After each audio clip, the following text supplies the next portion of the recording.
BioShock, the collection review.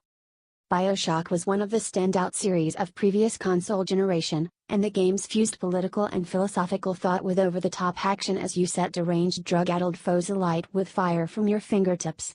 Like most of the PS3 and Xbox 360's greatest hits, BioShock, BioShock II, and BioShock Infinite now find their way to the PS4, Xbox One, and PC as BioShock, the collection. The core gameplay across all three games is the same with a few minor differences. You'll explore unbelievable, yet fully realized, vistas, uncover plot points via recorded messages or the odd cutscene, gun down enemies with an assortment of firearms or use plasmids, or vigours as they're called in BioShock Infinite, that let you electrify or incinerate your enemies, or even summon a swarm of bees to devastate your opponents. The series still holds up well from a gameplay perspective, even though the first game debuted nearly 10 years ago. As for each individual release, is the visual upgrade enough to warrant checking this trilogy out? First up is the game that started it all, the original BioShock. Without spoiling much, you find yourself in Rapture, an underwater husk of a city complete with a 1950s Art Deco aesthetic and a failed, mysterious ruler named Andrew Ryan. As you uncover its many secrets, you'll realize how many games borrowed from BioShock and its predecessor, System Shock, with audio logs telling a story and an atmosphere that's immersive to the point of being oppressive. It looks every bit as good as it was the first time around. From dilapidated restaurants to the hulking Big Daddies, guardians of this one-time paradise, BioShock is a treat for the eyes. The only complaint is an awkward control scheme that's unintuitive compared to the games that succeeded it, requiring you to press the triangle button to jump, and holding down the left analog stick to crouch. It worked for its time, but not having the option to pick a control scheme more in sync with the modern times is disappointing.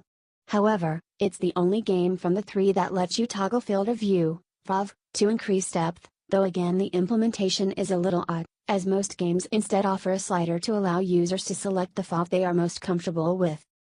Next up is BioShock II, the black sheep of the series for many. People felt that a return to Rapture took away the novelty factor, and also, the game introduced a multiplayer mode which was not well received. BioShock 2 takes place 10 years after the events of the first game, and in our opinion, manages to hold its own with some new gameplay additions, namely putting you in the role of a Big Daddy rather than a mere human, as you set to stop a sinister cult led by Dr. Sophia Lamb. BioShock 2 is an interesting take on the first game's premise and is highly underrated. It too benefits from the reworked graphics and additional horsepower of current generation consoles. While you can change the controls here, it misses out on the FOV toggle of the original. Finally we have BioShock Infinite. It forsakes the underwater 1950s stylings of the first two games for Columbia, a city in the clouds. Along with familiar gameplay mechanics from the first two games, you'll find yourself using a hook to zigzag across firefights via rails. It gives another dimension to the combat as you search for Elizabeth, a girl held captive by Zachary Comstock, a self-proclaimed prophet. While the first two installments look a lot better than they did compared to their initial release, Infinite just gets sharper edges and improved lighting. That's not to say there was no work done it's just that there isn't a massive difference compared to how it played on the PC during its initial release in 2013, which also explains why it didn't get a re-release on PC. Speaking of the PC version, it's home to a host of issues. The game's visuals haven't improved as much as you'd expect, and keyboard and mouse support isn't what it should be, what with mouse sensitivity not working, an issue that was there with the first game, making a comeback.